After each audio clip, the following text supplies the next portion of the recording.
안녕하십니까. 지금 저희가 대선 국면에 지금 완전히 관심이 다 대선에 가 있다 보니까 이 틈을 이용해서 중국의 그 해양 주권 침해, 중국의 서해 공정이랍니다. 서해 공정, 해양 주권 침해가 더욱이 노골화되면서 심각한 국면이다. 이걸 우리가 이제 경계심을 늦추시면 안 됩니다. 우리나라의 주권이, 우리 영토가 침해되고 있는 심각한 위기 상황이다. 이 말씀을 드리고요. 지금 얼마 전에 중국하고 이제 우리나라 사이 서해 바다, 우리는 서쪽이죠. 중국의 황해 바다, 황해, 서해, 그 바다에 지금 심각한 중국의 해양 주권을, 우리 해양 주권을 침해하는 도발이 이루어지고 있는 거예요. 다 아시겠지만 국제해양법 협약이 있고 중국하고 이제 우리나라가 2001년에 해양 협정을 맺는다고요. 그런데 우리가 국제해양법 협약에 중요한 게 배타적 경제수역 이런 개념이 있거든요. 배타적 경제수역. 원래는 이제 200헬이죠. 배타적 경제수역이. 그런데 중국, 우리 서해 바다가 중국하고 우리하고 길어봤자 280헬리밖에 안 돼요. 그러니까 이제 각각 200헬리를 주장하면 배타적 경제수역이, 그러면 이게 겹친단 말이야. 그렇게 넓은 바다가 아니니까, 태평양처럼 서해 바다가. 그러다 보니까 이제 서해 바다의 영역을 몇 가지로 나누어 가지고 이제 겹치는 부분은 공동으로 이제 업 관리를 하자. 이걸 이제 잠정 조치 수역이다. 중국하고 이제 우리나라 협정 속에 7조에 보면 잠정 조치 수역. 이거는 이제 PMZ, 잠정 조치 수역. 이런 게 있단 말이에요. PMZ랍니다. 원래는 이제 배타적이라면 EEZ죠. PMZ. 그런데 공동으로 이제 업 관리나 어선들, 조업, 이걸 하는 유역에 중국이요, 무단으로 이제 계속 구조물을 설치하는 거예요. 얼마 전에 이제 이동식 대형 구조물 2기를 배치해가지고 크게 논란됐잖아요. 이동식 구조물. 이것도 배치하면요, 이것도 이제 협정 위반 문제가 되는데, 최근에요, 이동식 구조물 외에 문제는 이제 고정 구조물을 잠정 조치 수역에 중국이 무단으로 설치했다. 이거는 이제 고정 구조물은 더 심각한 거죠. 이걸 설치했다는 거예요. 이놈들에게 중국 뭐라 주장하느냐? 중국은 이제 기존의 이동식 구조물은 양어장 시설이고, 양어장 시설. 이번에 고정 구조물은 이제 양어장 관리 시설이다. 이런 식으로 주장하는데, 그건 이제 새빨간 거짓말입니다. 아니, 그 구역에 왜 양어장이 필요하고 양어장 관리 시설이 이게 말이 됩니까? 우리 정부는요, 요런 이제 고정 구조물이 석유 시추 장비가 아닌가, 석유 시추 장비, 이런 식으로 이제 우리가 판단하고 있습니다. 이거야말로 2001년에 한중 어업협정 명백한 위반이고, 이거야말로 우리 해양 주권을 침해하는 명백한 불법입니다. 해양 주권. 중국에서는 이걸 이제 서해 공정, 동북 공정, 서해 공정, 어디 공정 하잖아요. 역사 왜곡 동북 공정, 이런 게 있잖아요. 여기에 대해서 이제 우리는 단호하게 대응을 해야 되네요. 실제 조태열 외교부 장관, 조태열, 중국의 왕이 외교부장, 이거는 이제 항의를 했지만 이것만가 안 됩니다. 우리 국회에서도요, 제대로 결의안을 지금 정의용 의원이 결의안까지 내놨는데 이 민주당 이놈들이 관심이 없어. 오히려 이게 눈치만 본단 말이에요. 왜? 민주당이나 이재명이는 무조건 중국 앞에 서면 쉐쉐, 대만에도 쉐쉐. 이러니까 중국에 완전히 호랑이 코트를 만지는 것처럼 중국이 할 말 하면 안 된다. 이런데 눈치 보기죠. 완전히 이거야말로 친중을 떠나서 중국하고 친한 걸 떠나서 굴중입니다. 완전히 중국의 굴욕적으로 옛날에 조공 외교처럼 굴중입니다. 굴중. 따라서 침묵하고 있는 거예요. 심각한 문제다. 이거야말로 저는 이걸 보면서 중국이요. 상투적으로 쓰는 수법입니다. 우리 유명한 난샤 군도, 한자로 보기엔 남사, 남쪽에 있는 모래살, 남사, 한자로 보기엔 남사, 그 다음에 중국 발음을 하면 난샤 군도, 여기에도 똑같은 수법을 쓰지 않습니까?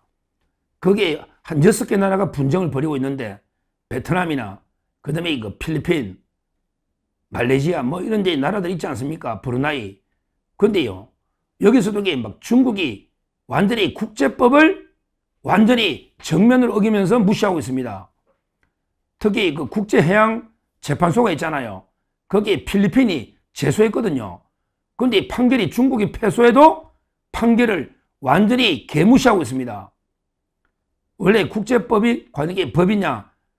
제가 근데 행정고시 국제통상직을 해가지고 국제법을 많이 공부하고 시험도 보고 했는데, 원래 국제법은 강행으로 판결이 나도는데, 강행은 무력으로, 힘센 나라가 힘이 정글이니까 정글, 무정부 상태잖아요.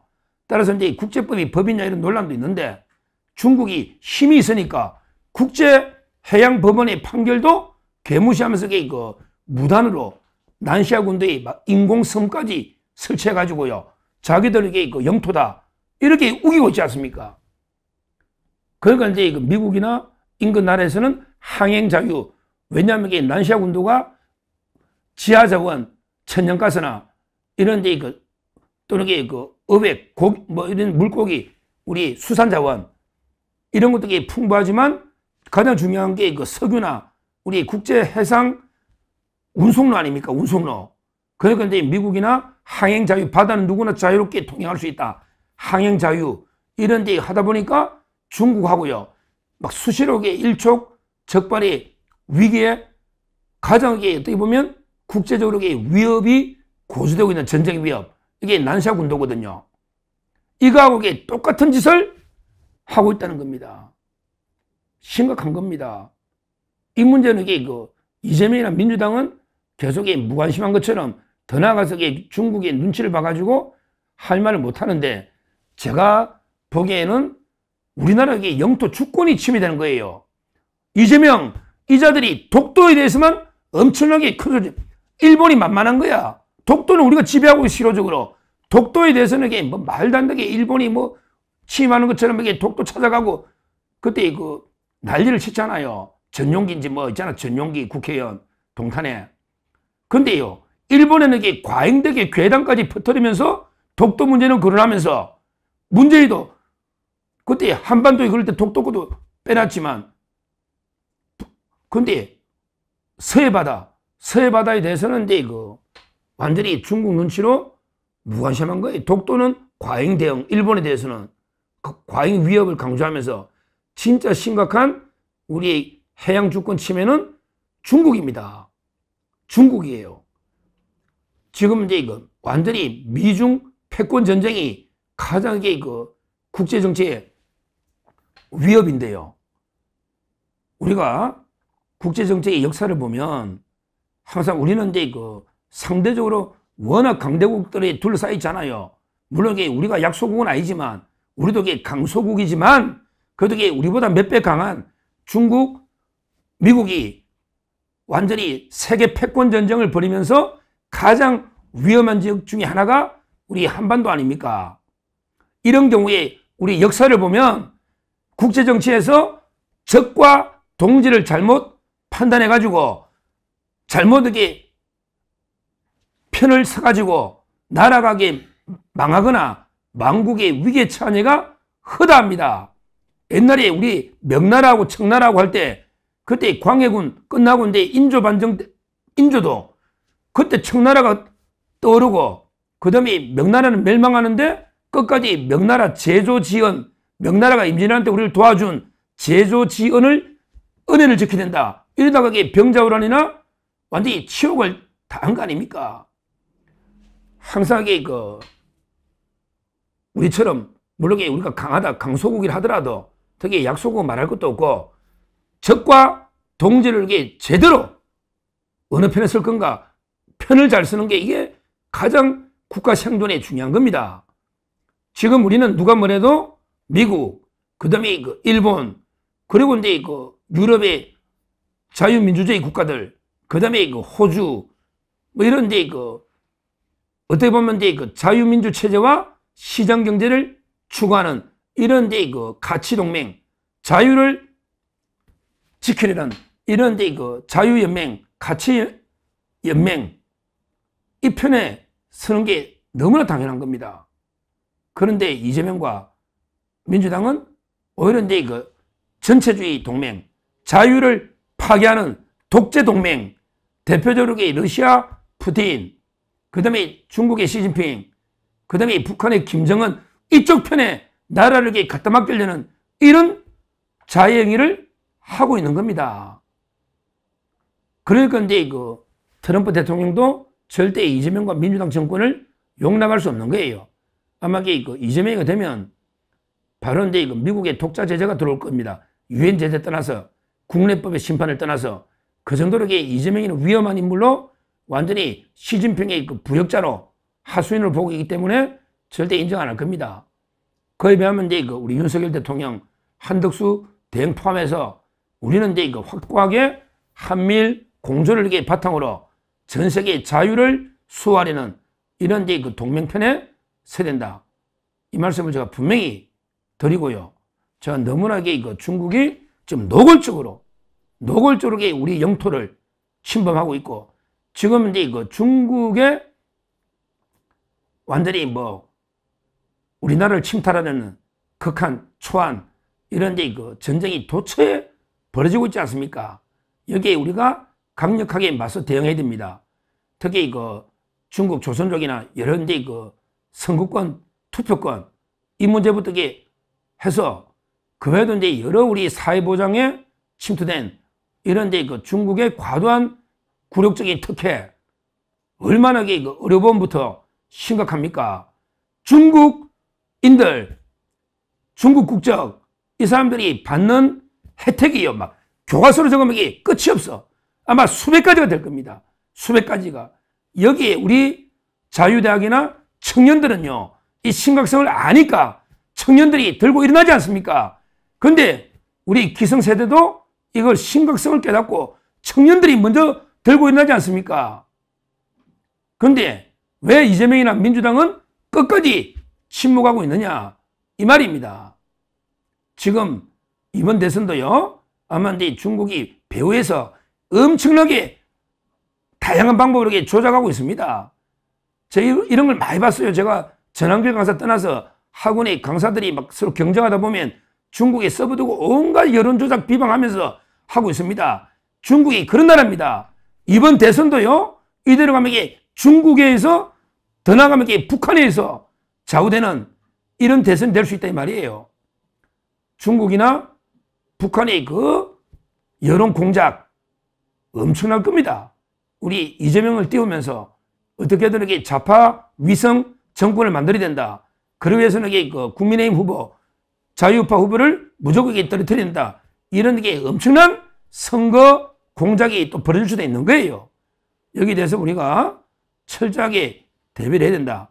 이 말씀을 제가 드리고, 특히 제가 이제 국제법, 제가 졸업할 때, 법대 졸업할 때 논문을 해양법 협약 이상명 교수, 그때 서울법대 이상명 교수 국제해양법 협약, 제가 논문을, 물론 이게 학사 졸업 논문이지만, 부끄러운 논문이지만, 그래도 이게 관심이 있었고, 제가 행시할 때도 국제법에 관심이 많았는데, 지금 중국의 해양 주권 침해가 해도 너무하게 침해를 하고 있는데, 문제는 여기에 이재명과 민주당이 철저하게 비굴하게 침묵하고 있는 이게 심각한 문제다.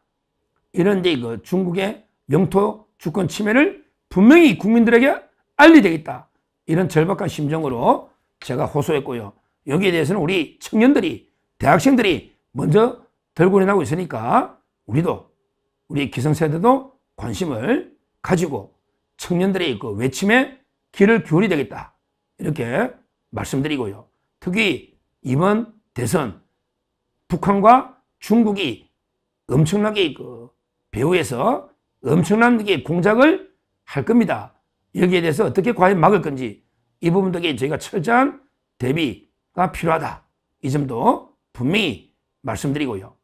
중국은 즉시 서해 공정, 우리 해양 주권, 영토 주권 침해를 즉각 중단해라. 이렇게 말씀드리고 우리가요. 혼자 힘으로 중국의 침탈을 막을 수는 없는 거예요. 강력한 우군 동맹이 필요한 거예요. 그게 바로 트럼프 대통령이고 그게 바로 일본입니다. 우리가 미국, 일본과 함께 중국의 침탈을 철저하게 방어하고 막아내야 된다. 그러기 위해서라도 이재명 민주당 정권은 철저하게 심판해서 외교 문제 하나만 보더라도 절대 집권해서는 안 될 이런 완전히 반국가적인 정당이다. 반국가적인 민주당과 이재명은 반국가 세력이다. 결국 이제 굴중 종북의 반국가 세력이다. 이렇게 단언을 합니다. 감사합니다.